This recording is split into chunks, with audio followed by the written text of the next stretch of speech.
Yo guys, welcome to How to Solo Flawless Ghosts of the Deep. This video is long overdue. I am sorry it has taken so long, but let's just get right into it. So this is all assuming you know the main mechanics of deep sight and symbols. I am simply giving you tips as I still think this is the hardest dungeon to solo flawless. Also for callouts, make sure you somewhat know what they are, like turrets. Don't just have a random thing to remember like curved line with other lines around it. For the entrance encounter, Bungie, why is this encounter 4 attempts instead of 3? I genuinely don't understand that. It is literally so much longer and sluggish. But for here, just be very careful of the moss. As you go around, the moss are not too easily seen and only one can blow up your sparrow if they hit you for a quick flawless run ender. Other than that, just be careful and follow the green trails. Wherever the ogre spawns, there will be a green trail and that is kind of where you have to go from there. Remember to watch your timer and remember the symbol you had. For loadouts, I recommend an aberrant action for quick easy wizard kills, and if speed is more your thing, go for an eager edge in the heavy slot, but I used Gallarhorn personally. The reason for this is the wizard at totems and it kills a bunch of adds on top of that. And also for the class and subclass, it's just whatever you're comfortable with. This part is literally a patrol zone. Oh, and also make sure you finish the Lightbearer Ghost after you kill it.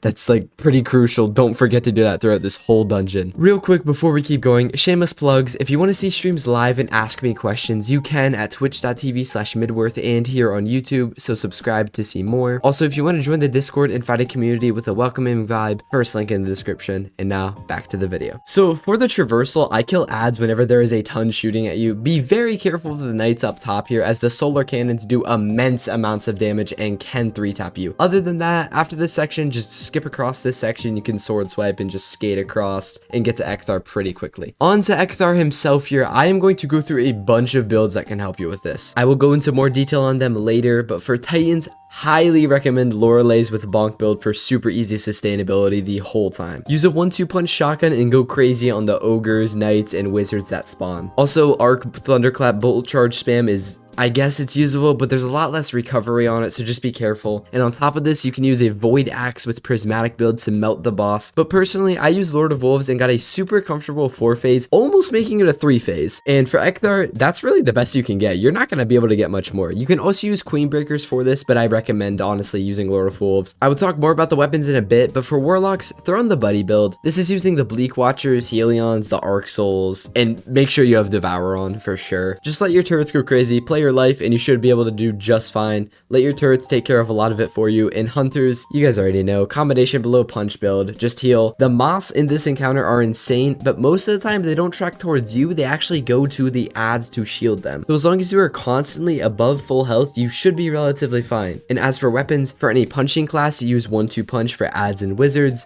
Then you are going to swap to Arbalest for shield tearing. Skipping to power weapons here, Lament is great for DPS here. Queen Breakers is usable here too, but remember, you need to live. So if you use Lament, throw in an aberrant action or something with heal clip for everywhere else. But if you're going to use Lord of Wolves like I did, you should prioritize your health, play super safe, and have an LMG in your heavy slot for most of your ad clear outside of your abilities. For the encounter itself, just go around and kill things at your own pace. And if you need, once you go into the water, this picture should help you with your pathing as Ecthar chases you down. Try to memorize it the best you can. Once you get up, as you are finishing the last wizard for the buff, make sure you swap to your Arbalest build for shield breaking. Most of the time, 1 to 2 shots will do it and it will stun him, so you have a little bit of time to switch back to your DPS build. For Titans on Loreley build, after you deposit 2 of the totems, you're going to pop hammers, let it run to about half, go down to the DPS area, kill the knight that spawns, and then go from there using that sunspot as your heal place. Hunters, honestly, I think Tether might be the way to go for supers here, as it does halt the adds. The main issue is not the Ecthar damage, it's actually the adds. So I honestly recommend this more than Golden Gun, but of course, use whatever you're comfortable with. For Warlocks, healing rifts, healing grenades, or even swapping to speaker sight for all I care could work.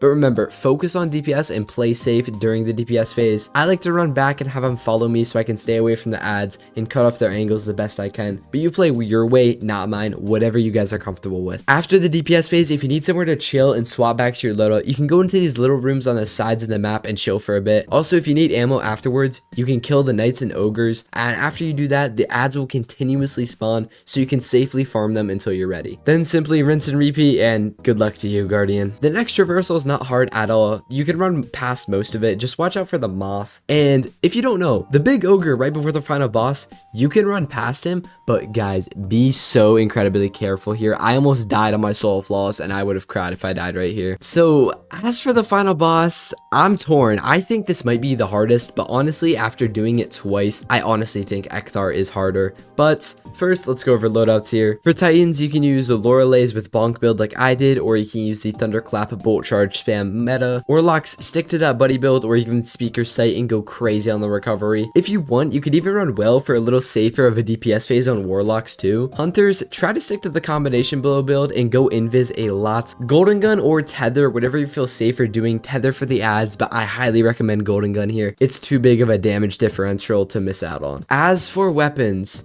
you will need Arbalist again. This is absolutely a must here unless you some reason are using Microcosm. I recommend an Aberrant Action or really anything with heal clip for the energy slot. Could be a Luna's Howl, could be a Summoner, whatever you are more comfortable with. And then a linear for the power weapon, of course. Queenbreaker's bow is broken right now, and that would work great, but you have to be very careful swapping it. I was using a Cataclysmic, and DPS was just fine for me, but for it, remember, it starts as soon as you put the last imbued power in. The exact loadout I ran was Arbalist, a Luna's Howl with heal clip, and then a Cataclysmic in the power ammo slot. And with this, I was able to get a consistent, easy, comfortable 4 phase. So, for the encounter itself, if you are running heal clip, if you take the time to reload right before grabbing deep sight, you can get the heal as you're taking damage like a healing nade and still get the deep sight effect. But other than that, first off, as soon as it starts, kill 3 knights around the map. There will be one up top, all the way across from you, and all the way closest to the rally banner. They will not respawn until after the DPS phase, so play around that. Also, play your life more than you think you should. Void resistance, arc resistance, stay away from the boss. The boss hurts, and remember, she spawns moss after every Vorlock kill, so spray them down as soon as you can. I recommend getting Vorlock weak before you step into the plate to kill him, just getting him weak from anywhere on the map, and then step in and hit him with a quick 1-2 finisher. And once you go into the Lightbearer dens, there is really no order to do this. Still, please play around your surroundings and take your time, hide when needed,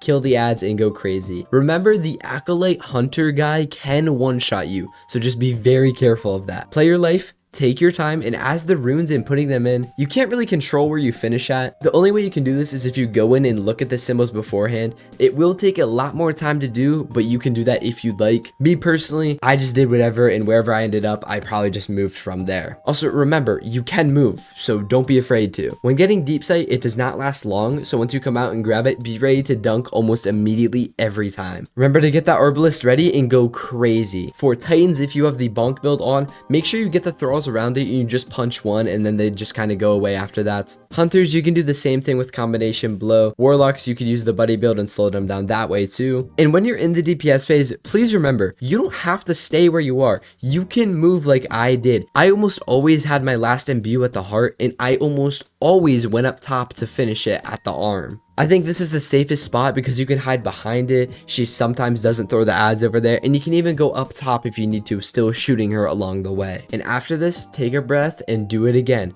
Still be super cautious, but remember, farm ammo as needed. Also, make sure you kill the ghost when you kill her. Other than that, I really don't have any other tips other than kill things and live the best you can. This dungeon is the epitome of the saying, it's a marathon, not a race. Just play it slow, play your life, and please take your time. But anyway, thank you guys so much for watching. I really hope this could help you guys even a little bit. I love you guys. Please remember to join the Discord. Good luck, and I hope to see you in the next one.